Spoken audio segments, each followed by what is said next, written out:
নমস্কার। আজকে 1 জানুয়ারি 2025 শুভ নববর্ষ। এই শুভ নববর্ষে সর্বপ্রথমে পরমারাধ্য গুরুদেব শ্রী শ্রী আনন্দমূর্তিজির চরণে শতকোটি প্রণাম নিবেদন করছি। সর্বজনীন প্রভাতরঞ্জন সরকার সংস্কৃতি চর্চা ও গবেষণা কেন্দ্র শান্তিনিকেতনের পক্ষ থেকে আমরা আজকে এই শুভ নববর্ষ উদযাপন করার জন্য আমরা আশ্রমে জাগৃতিতে সমবেত হয়েছি। নববর্ষ উদযাপনের প্রথম পর্ব প্রভাত সঙ্গীত, অখণ্ড কীর্তন, সাধনা সাধ্যায়, আনন্দবাণীর মাধ্যমে সম্পন্ন হয়েছে। দ্বিতীয় পর্বে আমরা আজকে এখানে the world heritage memorial lecture series of Santiniketan serial number 6 ষষ্ঠ পর্ব আয়োজিত করতে চলেছি। এই লেকচার সিরিজের বিষয়বস্তু গীতা ও গীতাঞ্জলি। আমাদের গবেষণা কেন্দ্রের প্রথম গবেষণা প্রকল্প হচ্ছে the journey of Indian classical music from Gita to Gitanjali. এই গীতাঞ্জলির কে কেন্দ্র করে যে গবেষণা প্রকল্প আমাদের শুরু হয়েছে, সেই প্রকল্প নিয়ে আমাদের একটি এখানে আলোচনা চক্র। তো এই আলোচনায় যারা এসেছেন, যারা সঙ্গীত পরিবেশন করবেন, যে সমস্ত আমন্ত্রিত অতিথি এই বিষয়বস্তুর উপরে বক্তব্য রাখবেন, আমি সবাইকে আন্তরিক অভিনন্দন ও স্বাগত জানাচ্ছি, ধন্যবাদ জানাচ্ছি। আমরা আজকে the world heritage memorial lecture সিরিজের দুটো বিষয় এখানে আলোচনা করব। প্রথম বিষয়টি উপস্থাপন করবেন মাননীয় ডক্টর সুমিত্রা খান মহাশয়া এবং মাননীয় শ্রী রবীন্দ্রনাথ সেন মহাশয়। দ্বিতীয় বিষয়টি উপস্থাপন করবেন মাননীয়া শ্রীমতী চন্দনা সরকার। তাদেরকে আমি আন্তরিক অভিনন্দন জানাচ্ছি, শুভেচ্ছা জানাচ্ছি, স্বাগত জানাচ্ছি। আর প্রভাত সঙ্গীত পরিবেশন করতে এখানে শান্তিনিকেতন থেকে যে সমস্ত শিল্পীরা এসেছে তারা হচ্ছে সুকৃতি সিংহ, সুষমা সিংহ, তনুশ্রী সিনহা, তিথি সিনহা, সায়ক সিনহা এবং শুভ সিনহা। তাদেরকেও আমি অভিনন্দন জানাচ্ছি, শুভেচ্ছা জানাচ্ছি। তো আজকের প্রথম পর্বে যে আলোচনা, সে আলোচনায় অংশগ্রহণ করবেন ডক্টর সুমিত্রা খা দিদি এবং মাননীয় শ্রী রবীন্দ্রনাথ সেন মহাশয়। আমি দুজনকেই তাদের নির্দিষ্ট আসন গ্রহণ করার জন্য অনুরোধ করছি। নমস্কার। অতিথিদ্বয়কে প্রথমে পরমারাধ্য গুরুদেব শ্রী শ্রী আনন্দমূর্তিজির চরণে পুষ্পার্ঘ্য অর্পণ করার জন্য অনুরোধ করছি। মাননীয় রবীন্দ্রনাথ সেন এবং ডক্টর সুমিত্রা খা পরমারাধ্য গুরুদেব শ্রী শ্রী আনন্দমূর্তিজির চরণে পুষ্পার্ঘ্য অর্পণ করলেন। তাদের আলোচনার বিষয় the journey of Indian classical music from the Gita to Gitanjali. এই আলোচনায় সঙ্গীত পরিবেশন করছে কল্যাণিয়া সুকৃতি সিনহা, বিশ্বভারতীর ছাত্রী এবং অন্যান্য সহশিল্পীবৃন্দ। আমরা প্রথমে একটি উদ্বোধনী সঙ্গীতের মাধ্যমে এই আলোচনা সভা শুরু করছি। নমস্কার।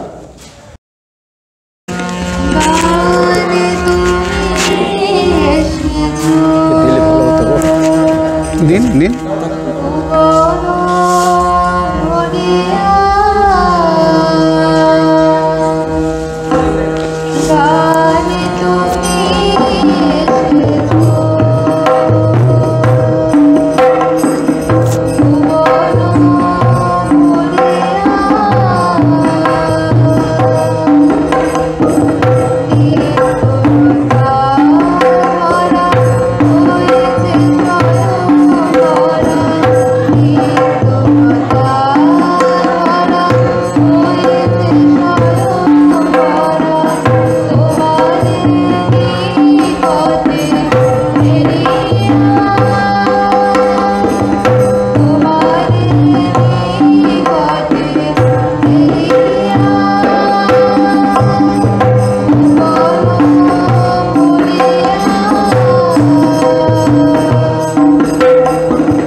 নমস্কার।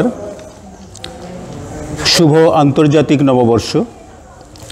সর্বজনীন প্রভাতরঞ্জন সরকার সংস্কৃতি চর্চা ও গবেষণা কেন্দ্র শান্তিনিকেতন বিশ্ব শান্তি কামনায় গীতা ও গীতাঞ্জলির মূল্যায়ন।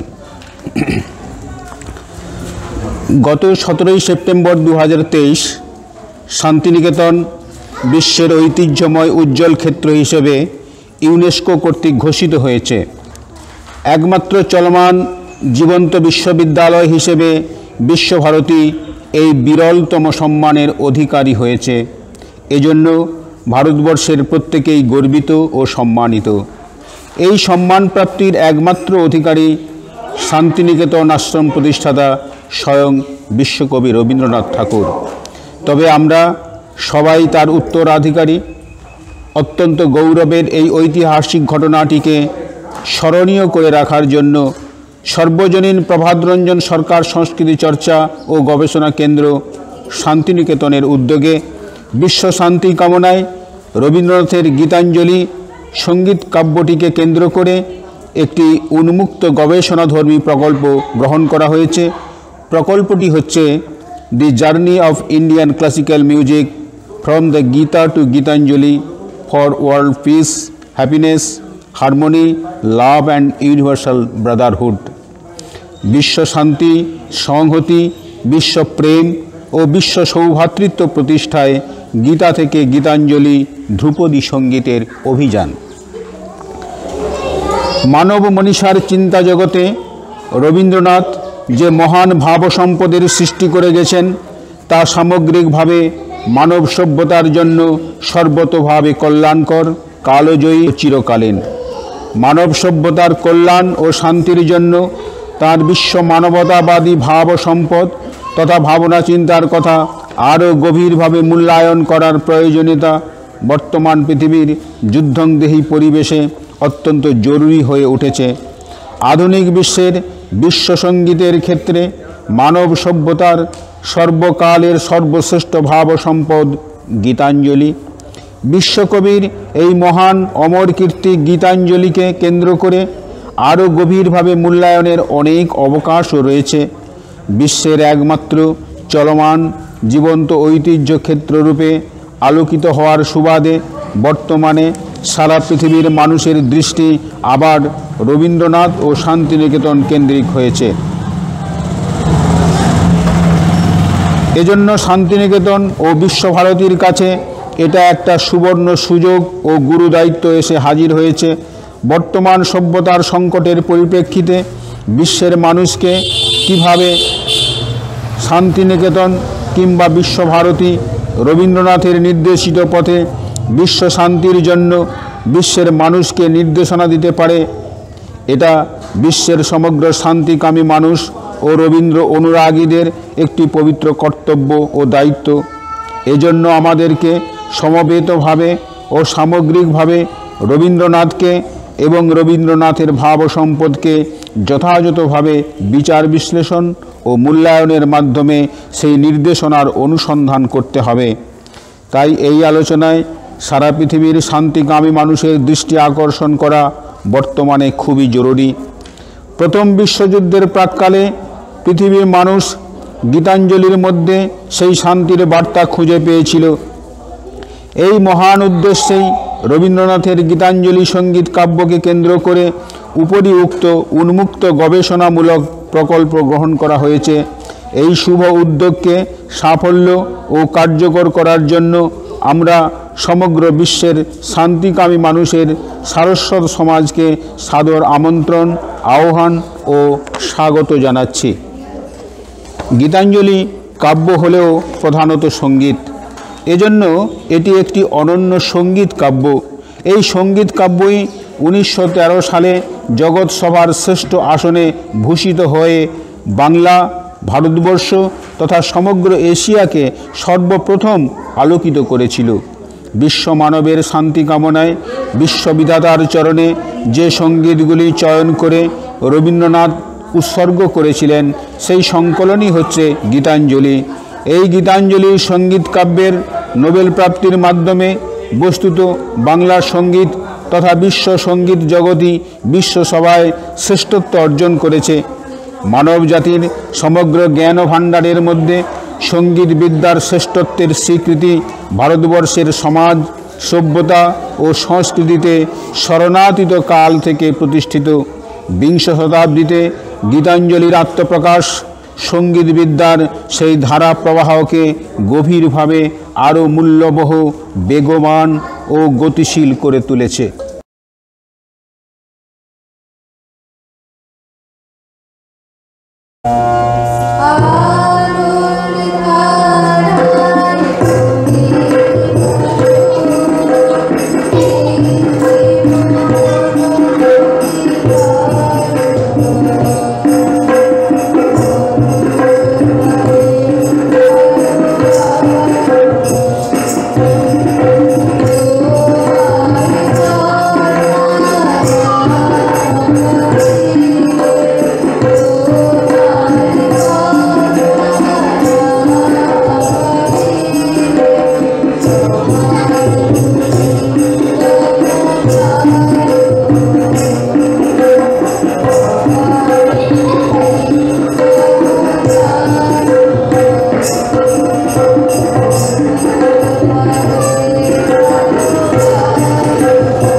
মাইকটার নিচে ছেলেটির গলা পাওয়া যাচ্ছে, মুখের কাছে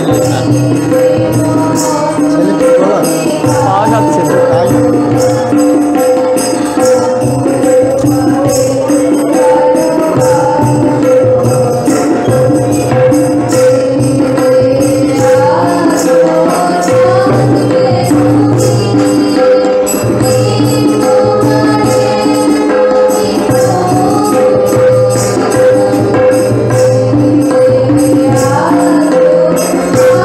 Thank you.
রবীন্দ্রনাথ স্বয়ং নিজের কাব্য সাহিত্য সৃষ্টির মূল্যায়নে বলেছেন, তাঁর জীবনের সেরা ফসল শেষ পাড়ানির করি হচ্ছে তাঁর রচিত ও সুরারোপিত কালজয়ী সঙ্গীত।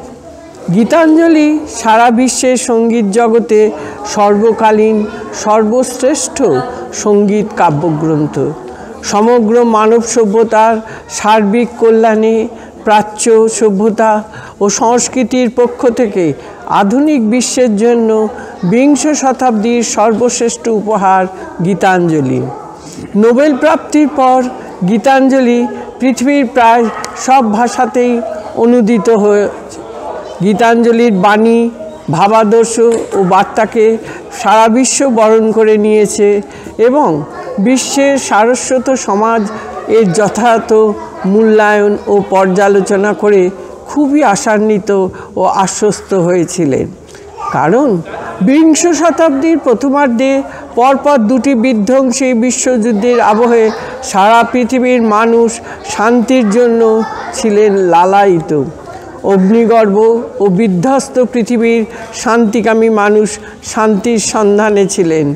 গীতাঞ্জলির আত্মপ্রকাশ তাদেরকে অত্যন্ত আশান্বিত করে তোলে। গীতাঞ্জলির মূল্যায়নে ও পর্যালোচনায় বিশ্বের মানুষ প্রাচ্য সভ্যতার মধ্যে তাদের বহুদিনের আকাঙ্ক্ষিত শান্তির সেই বার্তা খুঁজে পেয়েছিলেন। এজন্য নোবেল পুরস্কার ভূষিত করে গীতাঞ্জলির শান্তির বার্তাকে ওরা অভিনন্দন জানিয়েছিলেন এবং স্বাগত জানিয়েছিলেন।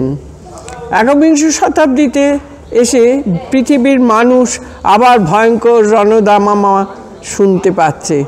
বহুদিন থেকেই পৃথিবীতে আবার তৃতীয় বিশ্বযুদ্ধের পদধ্বনি শোনা যাচ্ছে।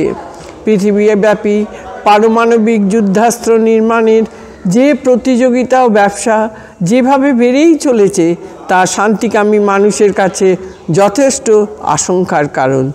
যুদ্ধাস্ত্র তৈরি হয়েছে ব্যবহারের জন্য। প্রত্যেকটি দেশের অধিক পরিমাণে যুদ্ধাস্ত্রে সজ্জিত হওয়ার অর্থ তৃতীয় বিশ্বযুদ্ধকে ত্বরান্বিত করা। এমত অবস্থায় যতদিন এগোচ্ছে যুদ্ধের আবহে পৃথিবীর মানুষের জন্য, শান্তিকামী মানুষের জন্য গীতাঞ্জলি শান্তির বার্তা আরও প্রচণ্ডভাবে প্রাসঙ্গিক ও অবশ্যম্ভাবী হয়ে উঠছে। কারণ গীতাঞ্জলি কখনো যুদ্ধ চায় না, শান্তি চায়, যুদ্ধকে সর্বতোভাবে প্রতিহত করতে চায়। সারা বিশ্বের মানুষ ভারতবর্ষকে উপমহাদেশ বলে সম্মানিত করে।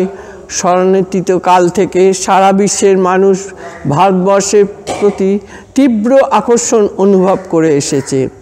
এই তীব্র আকর্ষণের কারণ ভারতবর্ষের অঢেল প্রাকৃতিক, জাগতিক, আধ্যাত্মিক সম্পদের সমারোহ আর সহজ জীবনযাপনের অফুরন্ত উপকরণের পসরা সাজিয়ে দুবাহু প্রসারিত করে ভারতবর্ষ সবাইকে আহ্বান করে এসেছে। এই অপার আকর্ষণে ও উদার আহ্বানে যারা এসেছে তারা ভারতবর্ষের সাথে একাত্ম হয়ে গেছে। আগমনের সময় ভারতবর্ষকে যারা বিদেশ ভেবেছিল, এ দেশে প্রবেশ করার পর তাদের কাছে ভারতবর্ষ হয়ে গেছে স্বদেশ। খুব ভালোবেসে আদর করে এই দেশটির ভারতবর্ষ নামটি তারাই দিয়েছেন। যারা বাইরে থেকে ভারতবর্ষে এসেছিল তারা নিজেদের স্বকীয় ধর্ম, ভাষা, সাহিত্য, জীবনশৈলী, সমাজ, সভ্যতা ও সংস্কৃতি নিয়ে এসেছিল। বহিরাগতদের ভারতবর্ষে আগমনের বহু আগে থেকেই ভারতবর্ষ একটি বলিষ্ঠ নিজস্ব সমাজ, সভ্যতা ও সংস্কৃতি গড়ে ওঠে। এজন্য ভারতীয় সভ্যতা ও সংস্কৃতির সাথে বহিরাগত সভ্যতা ও সংস্কৃতির সংঘাত জোরালোভাবে বেশ কয়েকবার ঘটেছিল। এই সংঘাতের ভেতর দিয়েই ঘটেছে ইতিবাচক সৃজনশীল সমন্বয় সাধন ও সংশ্লেষণ, যা ভারতবর্ষকে সর্বতোভাবে সমৃদ্ধ করেছে।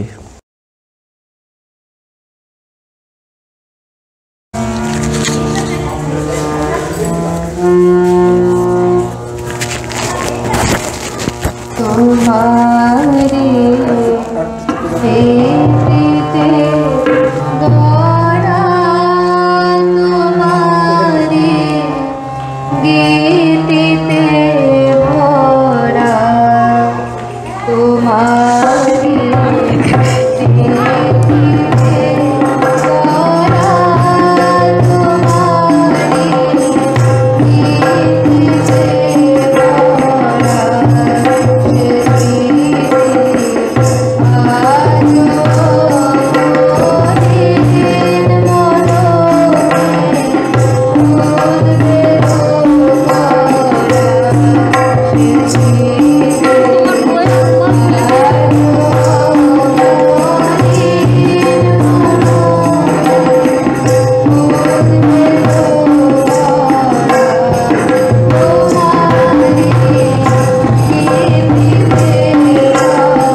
এই উপমহাদেশে সর্বপ্রথম যে অত্যন্ত শক্তিশালী প্রাচীন সভ্যতার আগমন ঘটেছিল তা হলো আর্য সভ্যতা।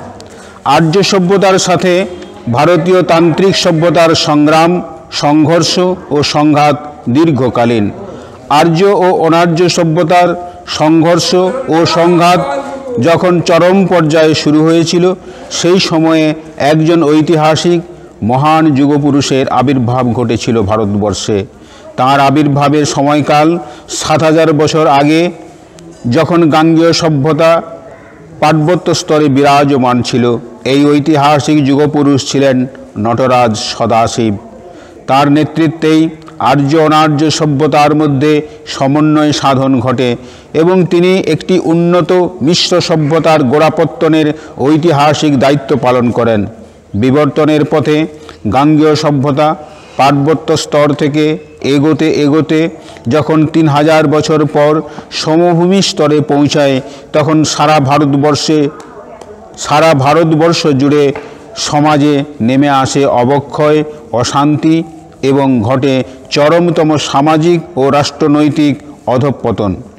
ভারতবর্ষের জনজীবনের সামগ্রিক প্রগতি রুদ্ধ হয়।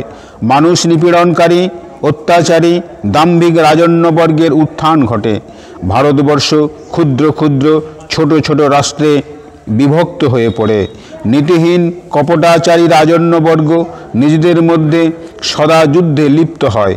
ফলে মানুষের সামাজিক, বৌদ্ধিক ও আধ্যাত্মিক অগ্রগতি রুদ্ধ হয়ে পড়ে।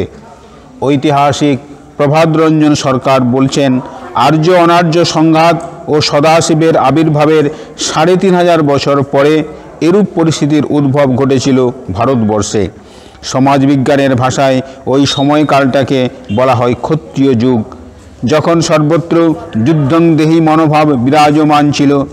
তিনি বলেছেন, ঠিক এই দ্বন্দ্বাত্মক পরিস্থিতিতে শ্রীকৃষ্ণের আবির্ভাব ঘটেছিল। নটরাজ সদাশিব আর্য অনার্য সভ্যতার সংঘাতের সমন্বয় সাধন করেছিলেন। শ্রীকৃষ্ণ আভ্যন্তরীণ শুভ অশুভ শক্তির সংঘাতের সমন্বয় সাধন করে মানুষের মধ্যে এক অখণ্ড মহাভারত রচনার আইডিয়া সারা ভারতবর্ষে প্রচারিত করেছিলেন। যুদ্ধক্ষেত্রের যুদ্ধের মাধ্যমে তা মানুষের চেতনায় প্রতিষ্ঠা করে গেছেন। মহাভারতের ভারত যুদ্ধে বিধ্বস্ত পৃথিবীর মানুষকে সঙ্গীতের মাধ্যমে শান্তির বাণী শুনিয়েছিলেন।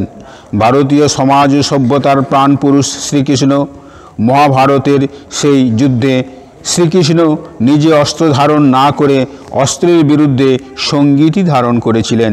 গীতাই হচ্ছে তার সঙ্গীত।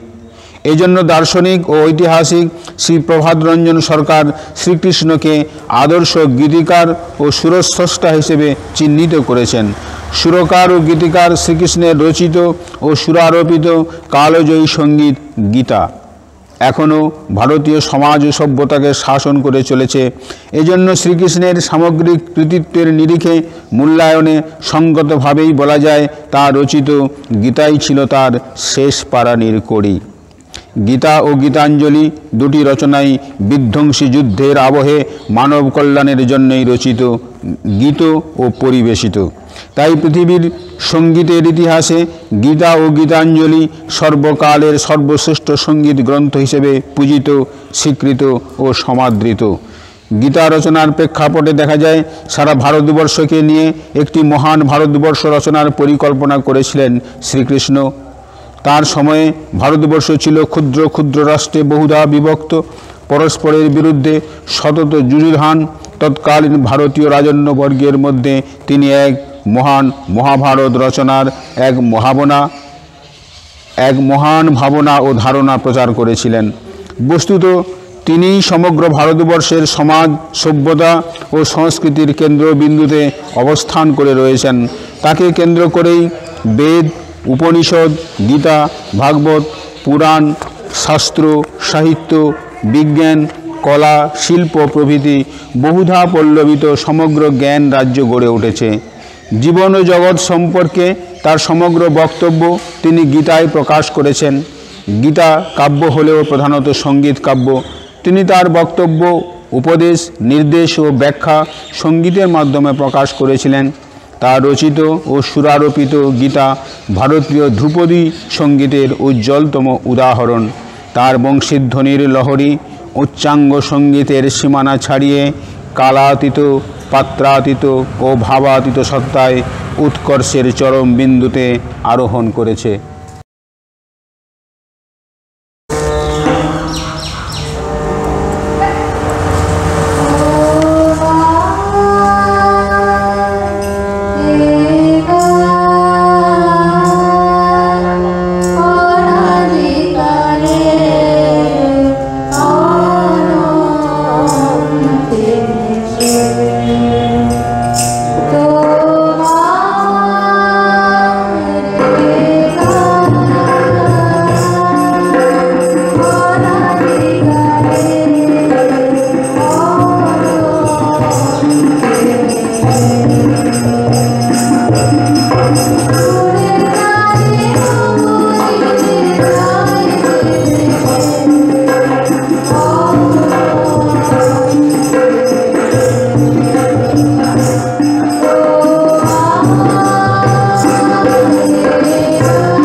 এই কালজয়ী সঙ্গীত ভারতীয় মনীষাকে ভাবাবেগকে উজ্জীবিত করেছে, অনুপ্রাণিত করেছে, পুষ্ট করেছে এবং পূর্ণতা দান করেছে।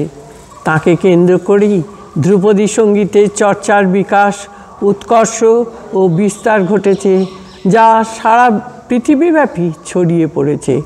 এই সঙ্গীতের উৎস থেকে সঙ্গীত জগতে আত্মপ্রকাশ করেছে তানসেন, মীরা, জয়দেব, চণ্ডীদাস, লালন ফকির ও অন্যান্য সুরকার ও গীতিকার বৃন্দের কালজয়ী ভারতীয় সঙ্গীতের সুবিশাল সাম্রাজ্য। ভারতীয় সঙ্গীতের এই স্রোতধারায় আত্মপ্রকাশ করেছে চরম উৎকর্ষতম রবীন্দ্রসঙ্গীত, নজরুল সঙ্গীত ও প্রভাত সঙ্গীত সহ অন্যান্য গীতিকার ও সুরকারবৃন্দের বাংলা সঙ্গীত জগতের সুবিশাল সাম্রাজ্য। ৭,০০০ বছর আগে বিশ্বসঙ্গীতের আদি সঙ্গীত গুরু নটরাজ, সদাশিব গাঙ্গেয় সভ্যতার পার্বত্য স্তরে সুরসপ্তকে যে বীজ বপন করেছিলেন, বিংশ শতাব্দীতে এসে গাঙ্গেয় সভ্যতার বদ্বীপীয় স্তরে বাংলা সঙ্গীত জগতে তার নব নব পত্রপল্লবে পল্লবিত হয়ে চরমভাবে বিকশিত, প্রসারিত ও উৎকর্ষ লাভ করেছে। এই জন্য বর্তমান বিশ্ব সঙ্গীত জগতে বাংলা সঙ্গীত শ্রেষ্ঠত্বের আসনে অধিষ্ঠিত হয়েছে এবং সমগ্র মানব সভ্যতার আলোকবর্তিকায় রূপান্তরিত হয়েছে। বাংলা সঙ্গীত জগতের সূচনা, বিকাশে, উত্থানে ও উৎকর্ষ অর্জনের ক্ষেত্রে ভারতীয় উচ্চাঙ্গ সঙ্গীতের প্রভাব সর্বাঙ্গীনভাবে ছড়িয়ে রয়েছে। ভারতীয় উচ্চাঙ্গ সঙ্গীত কিংবা ধ্রুপদী সঙ্গীতের উৎসভূমি গাঙ্গেয় সভ্যতার পার্বত্য স্তরে উত্তরপ্রদেশে অধুনা উত্তরাখণ্ড রাজ্যের গাড়োয়াল ও কুমায়ুন পর্বতমালায় প্রথিত হয়েছিল। ঐতিহাসিক প্রভাতরঞ্জন সরকার সুরসপ্তক, নৃত্য, বাদ্য, চিকিৎসাশাস্ত্র প্রভৃতি প্রবর্তক হিসেবে মহাতান্ত্রিক সদাশিবকে চিহ্নিত করেছেন, যার আবির্ভাব ক্ষেত্র ছিল গাড়োয়াল ও কুমায়ুন পর্বতমালা, যেখানে ৭,০০০ বছর আগে গাঙ্গেয় সভ্যতার পার্বত্য স্তর বিরাজ করছিল। নটরাজ সদাশিব ছিলেন ভারতীয় তান্ত্রিক সভ্যতার অগ্রদূত ও পুরোধা। তাঁর সমকালীন সময় আর্যরা ভারতবর্ষে তাদের বৈদিক সভ্যতা নিয়ে অনেক দূর পর্যন্ত অগ্রসর হয়েছিল। ফলে ভারতবর্ষে তান্ত্রিক সভ্যতা ও বৈদিক সভ্যতার মধ্যে একটা সংঘাত সৃষ্টি হয়। এই দ্বন্দ্বাত্মক পরিস্থিতির মধ্যেই নটরাজ সদাশিবের আবির্ভাব ঘটেছিল। সদাশিব উভয় সভ্যতার মধ্যে সমন্বয় সাধন করে একটা ঐতিহাসিক গুরুত্বপূর্ণ দায়িত্ব ও কর্তব্য পালন করে গেছেন। তাঁরই নির্দেশনায় অনগ্রসর সমগ্র মানব সমাজ সভ্যতার পথে অগ্রসর হয়। পশু জীবন থেকে মানুষের মানব জীবনে উত্তরণ ঘটে। মানুষকে তিনি আদর্শ মানব জীবনের সন্ধান দিয়েছিলেন। এজন্য তিনি সর্বপ্রথম মানুষের সমাজে বিবাহ প্রথার প্রচলন করেন। একে একে চিকিৎসাশাস্ত্র, স্বরবিজ্ঞান, ধ্বনিবিজ্ঞান ও সঙ্গীতবিদ্যার প্রবর্তন করে মানুষের সামগ্রিক কল্যাণের পথ নির্দেশ দিয়েছিলেন। সুরসপ্তক প্রবর্তন করে তিনি সঙ্গীতবিদ্যা চর্চার ভিত্তি প্রথিত করেন। তাঁর প্রবর্তিত সুরসপ্তক বা সঙ্গীত চর্চায় ধ্রুপদী সঙ্গীতে উৎকর্ষ লাভ করে। এই ঐতিহাসিক কারণে উত্তরপ্রদেশ ভারতীয় ধ্রুপদী সঙ্গীতের সূতিকাগৃহে রূপান্তরিত হয়। সদাশিবের বিচরণ ক্ষেত্র ছিল গাঙ্গেয় সভ্যতার পার্বত্য স্তর, সময়কাল আনুমানিক ৭,০০০ বছর আগে। সঙ্গীত সাধনার মাধ্যমে তিনি মানব মনীষার বিকাশে ও মননে এক সূক্ষ্মতর লোকের সন্ধান দিয়েছিলেন, যা মানুষকে নন্দন বিজ্ঞান চর্চার পথে পরিচালিত করে, মানুষকে স্থূল থেকে সূক্ষ্মের দিকে এগিয়ে নিয়ে যাওয়ার তিনি প্রোৎসাহিত করেছিলেন। সেই সময় আর্যরা ছন্দ ও কাব্যের সাথে পরিচিত ছিলেন, তখনও তারা সঙ্গীতের সাথে পরিচিত ছিলেন না। ভারতবর্ষে আগমনের পর তারা সদাশিব প্রবর্তিত সুরসপ্তকের সন্ধান পেয়েছিলেন। এরপরেই তারা বেদের শ্লোকগুলোকে সুরারোপ করে বেদের সামবেদ সৃষ্টি করেন।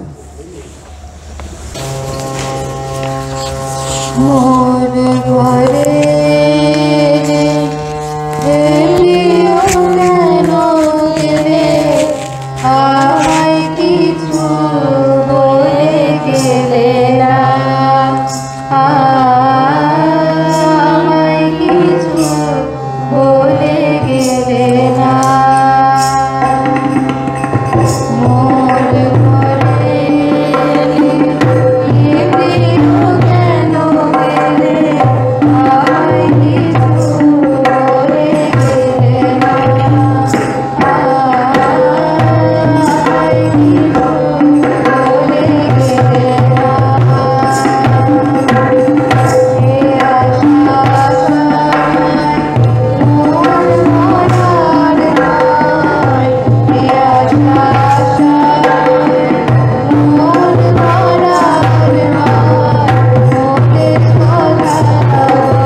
নটরাজ সদাশিব প্রবর্তিত ও প্রদর্শিত সুরসপ্তকের পথ ধরে ভারতীয় উচ্চাঙ্গ বা ধ্রুপদী সঙ্গীতের বিবর্তন ও বিকাশ গাঙ্গেয় সভ্যতাকে অবলম্বন করে অগ্রসর হতে থাকে।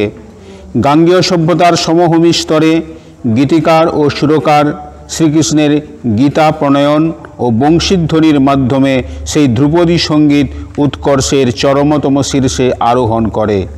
শ্রীকৃষ্ণ বিরচিত গীতা সংস্কৃত ভাষায় রচিত।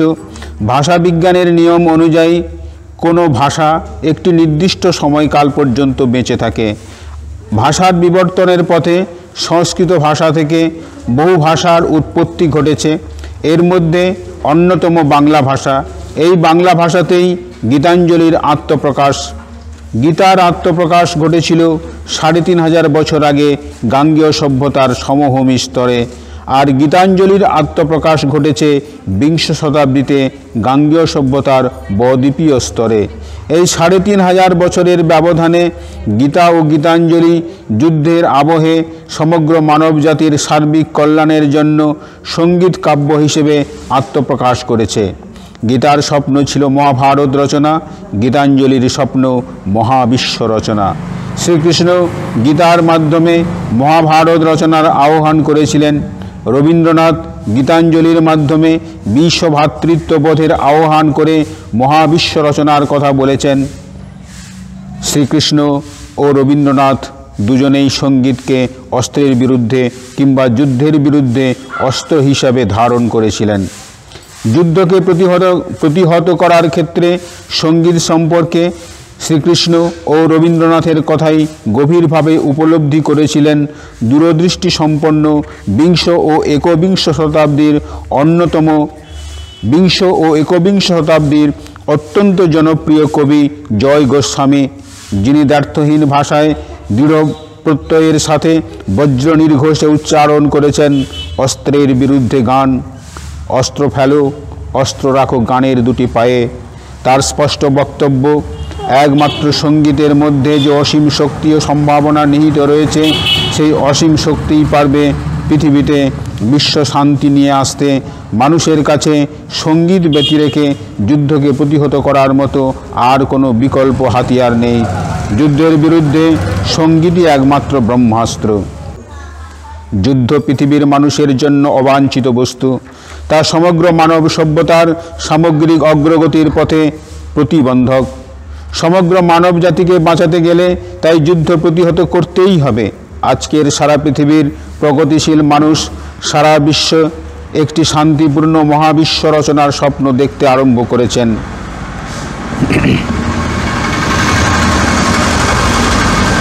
এই সাফল্যের সম্ভাবনা সম্পূর্ণভাবে গীতা ও গীতাঞ্জলির মহান ভাবসম্পদের মধ্যে নিহিত রয়েছে। তাই সমগ্র মানব জাতির বহু আকাঙ্ক্ষিত স্বপ্নকে সার্থক করে তোলার জন্য গীতাঞ্জলির মহান ভাবসম্পদ কীভাবে পথ নির্দেশনা দিতে পারে তা অনুধাবন করার জন্যই ভারতীয় ধ্রুপদী সঙ্গীতের অভিযানে গীতা ও গীতাঞ্জলির ঐতিহাসিক অবদান অনুসন্ধান করা বিশেষভাবে প্রয়োজন। ৮০ বছর বয়সে জীবনের শেষ প্রান্তে এসে রবীন্দ্রনাথ সভ্যতার সংকট লিখেছেন ১৩৪৮ সালের ১লা বৈশাখে। তখন দ্বিতীয় বিশ্বযুদ্ধ স্তিমিত হয়ে আসছে। সদ্য দ্বিতীয় বিশ্বযুদ্ধের বিভীষিকাময় করুণ পরিণতি দেখার প্রত্যক্ষ অভিজ্ঞতা তার হয়ে গেছে। প্রথম জীবনে পাশ্চাত্য সভ্যতার প্রতি তার যে অগাধ শ্রদ্ধা, বিশ্বাস, ভালোবাসা ও উচ্চ ধারণা জন্মেছিল, সে সম্পর্কে তার চরম মোহভঙ্গ হয়েছিল। আশাহত হয়ে তিনি সভ্যতার সংকটের উপসংহারে লিখলেন, জীবনের প্রথম আরম্ভে সমস্ত মন থেকে বিশ্বাস করেছিলাম ইউরোপের সম্পদ অন্তরের এই সভ্যতার দানকে, আর আজ আমার বিদায়ের দিনে সে বিশ্বাস একেবারে দেউলিয়া হয়ে গেল। আজ আশা করে আছি পরিত্রাণকর্তার জন্মদিন আসছে। আমাদের এই দারিদ্র লাঞ্ছিত কুটিরের মধ্যে অপেক্ষা করে থাকব। সভ্যতার দৈববাণী সে নিয়ে আসবে, মানুষের চরম আশ্বাসের কথা মানুষকে এসে শোনাবে। এই পূর্ব দিগন্ত থেকেই সত্যদ্রষ্টা কবিগুরুর এই আন্তরিক প্রত্যাশা পূরণ হয়েছে বিংশ শতাব্দীর অন্তিম লগ্নে প্রভাত সঙ্গীতের আত্মপ্রকাশে। পূর্ব দিগন্তের দারিদ্র লাঞ্ছিত কুটির থেকেই আত্মপ্রকাশ ঘটেছে প্রভাত সঙ্গীতের। প্রভাত সঙ্গীতের প্রত্যেকটি ছত্রে ছত্রে মানুষের চরম আশ্বাসের কথা অনুরণিত। তিনি আরও লিখলেন, আজ পাড়ের দিকে যাত্রা করেছি, পিছনের ঘাটে কি দেখে এলুম, কি রেখে এলুম, ইতিহাসের কি অকিঞ্চিতকর উচ্ছিষ্ট সভ্যতা বিমানের পরিকীর্ণ ভগ্নস্তূপ।